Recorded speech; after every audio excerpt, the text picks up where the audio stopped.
Ikadalawampung kabanata. Nang tumigil na ang gulo, ipinatawag ni Pablo ang mga alagad at pinalakas ang kanilang loob. Pagkatapos, nagpaalam siya at nagpunta sa Macedonia. Dinalaw niya ang mga bayan-bayan doon at pinalakas ang loob ng mga alagad sa pamamagitan ng kanyang pangangaral. Nagpatuloy siya hanggang sa dumating siya sa Gresya at tumigil doon ng 3 buwan. Aalis na sana siya papuntang Syria, ngunit nabalitaan niyang may tangka ang mga Hudyo laban sa kanya, kaya't ipinasya niyang sa Macedonia na uli magdaan sa kanyang pagbabalik. Sumama sa kanya ang taga-Bereyang si Sopater na anak ni Piro. Gayon din sina Aristarco at Segundo na mga taga-Tesalonica, si Gayo na taga-Derbe, si Timoteo at sina Tikiko at Trofimo na mga taga-Asya. Nauna sila at naghintay sa amin sa Troas. Kami naman ay naglayag mula sa Filipos pagkaraan ng pista ng tinapay na walang pampaalsa. At dumating kami sa Troas sa 5 araw. Nanatili kami roon ng 7 araw. Nang Sabado ng gabi, kami nagkakatipon upang magpira-piraso ng tinapay.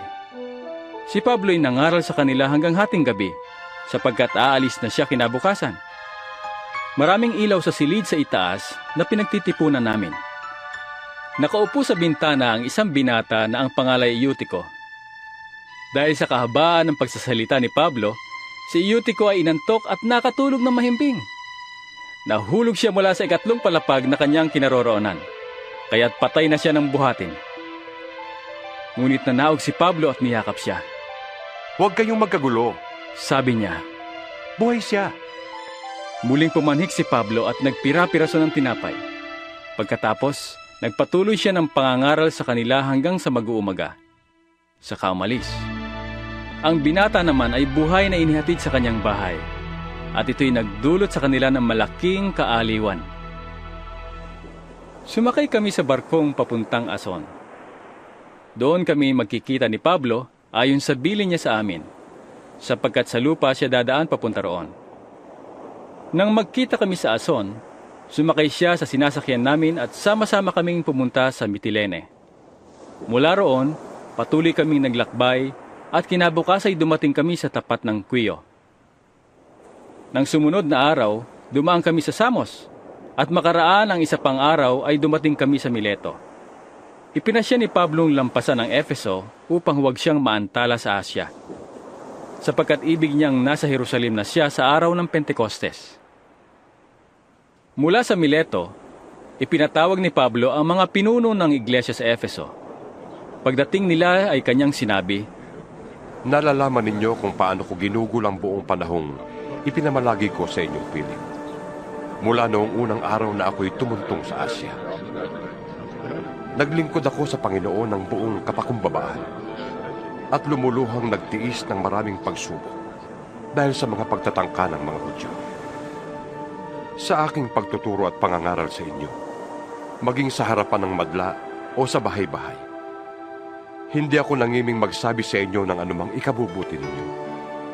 Maging Hudyo o Griego, ay pinapangaralan kong tumalikod sa kasalanan, manumbalik sa Diyos, at manalig sa ating Panginoong Hesus.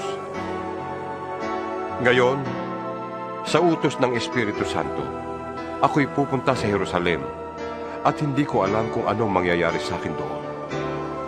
Ang tanging nalalaman ko ay ito, na sa bawat bayang dinaanan ko, ipinapahayag sa akin ng Espiritu Santo na ang naghihintay sa akin ay pagkabilanggo at kapighatian. Subalit, walang halaga sa akin ang aking buhay. Maganap ko lamang ang aking tungkulin at matapos ang gawaing ibinigay sa akin ng Panginoong Hesus.